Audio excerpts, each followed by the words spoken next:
I'd like to ask you, Trevor Crow, what is the biggest risk? So, in my mind, that is assuming that there is no risk in certain actions and or in the status quo. So, for me, I started this firm, which seemed like a big risk at the time, and I started it in 2018.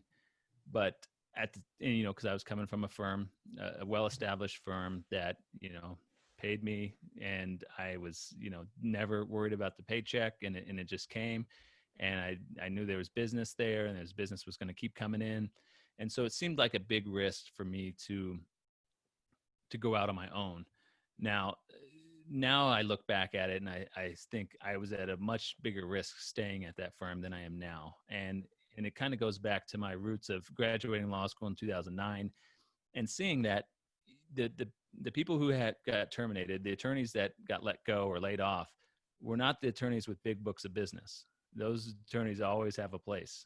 And so if you have clients, if you have relationships, you have people who know, like, and trust you and come to you to do work for them, you always have a place anywhere you want. Or you could write your own ticket by starting your own firm. And the firm I was at was a great firm, great attorneys, loved it there.